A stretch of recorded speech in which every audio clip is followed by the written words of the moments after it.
website yang sudah saya baca, yaitu smartlegal.id mengenai confidentiality agreement.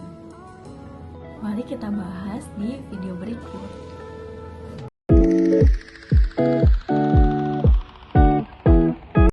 Oke, untuk pembahasan pertama mungkin kita harus tahu dulu confidentiality agreement itu apa.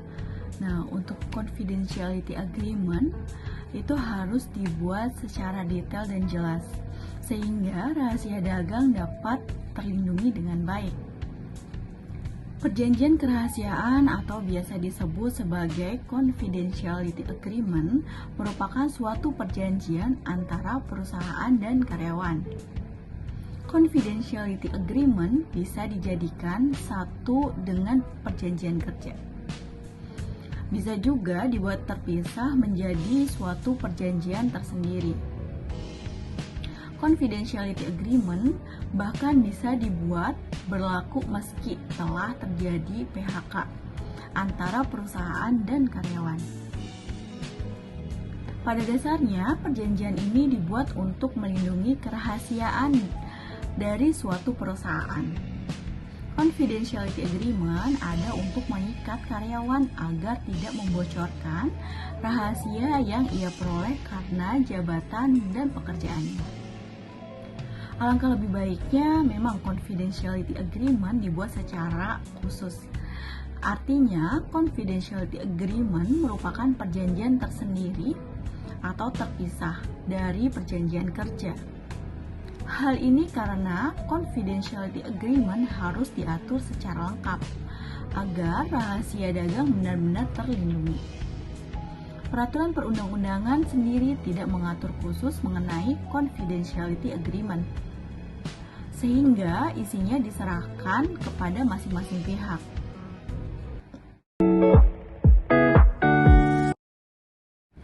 Berikut ini ada ketentuan-ketentuan yang sebaiknya ada dalam confidentiality agreement. Untuk yang pertama yaitu identitas para pihak dan hubungan para pihak. Yang artinya, ketentuan umum dalam suatu perjanjian yaitu identitas para pihak. Kemudian, identitas tersebut harus dilengkapi dengan hubungan antara kedua belah pihak.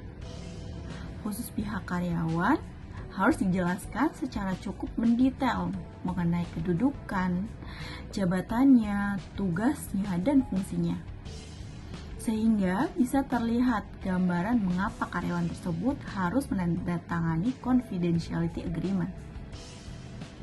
Bisa juga diuraikan latar belakang dibuatnya confidentiality agreement tersebut. Untuk poin yang kedua yaitu klasifikasi rahasia. Pada bagian ini dapat diuraikan dan dijabarkan hal-hal apa saja yang tergolong dalam rahasia dan harus dilindungi oleh karyawan yang bersangkutan. Termasuk pula penjelasan mana hal yang tidak termasuk dalam rahasia, sehingga karyawan tidak bingung dalam bertindak nantinya. Berdasarkan ketentuan rahasia dagang, tidak semua informasi rahasia dapat dilindungi kerahasiaannya.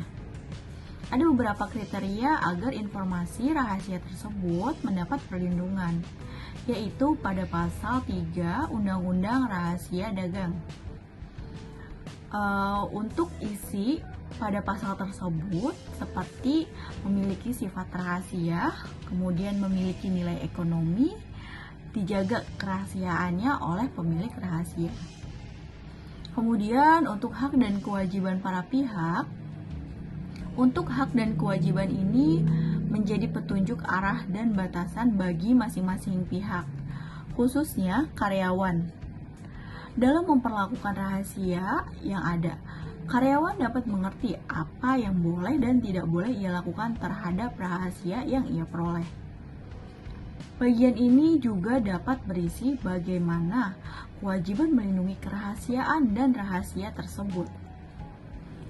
Kemudian untuk poin selanjutnya yaitu klausul non-kompetensi. Ini adalah opsional ya. Nah, untuk klausul non-kompetensi adalah klausul yang membatasi karyawan agar tidak bisa bekerja pada perusahaan rival atau pesaing jika nantinya karyawan keluar dari perusahaan. Namun perlu diingat bahwa klausul ini harus dibuat berdasarkan itikat baik, bukan sekedar mengekang dan membatasi karyawan yang bersangkutan. Perlu untuk menemukan jangka waktu berlakunya klausul ini sehingga hak karyawan dapat mencari pekerjaan tidak direnggut. Kemudian untuk poin yang selanjutnya yaitu sanksi atas pelanggaran. Pada bagian ini dirancang sebagai antisipasi jika terjadi kebocoran rahasia akibat kesalahan karyawan. Isinya bisa berupa sanksi yang ingin dikenakan perusahaan, bisa juga tindakan hukum yang akan dilakukan jika terjadi kebocoran rahasia tersebut. Sanksi membocorkan rahasia dapat dijerat sanksi pidana paling lama 2 tahun dan denda sekitar 300 juta yang tertera pada pasal 17 Undang-Undang Rahasia Dagang. Kemudian untuk poin yang selanjutnya yaitu jangka waktu berlakunya perjanjian. Jangka waktu perjanjian harus diatur secara jelas dan eksplisit. Confidentiality agreement dapat tetap diberlakukan meski perjanjian kerja telah berakhir nantinya. Oke, sekian video dari saya. Sampai jumpa di video berikutnya.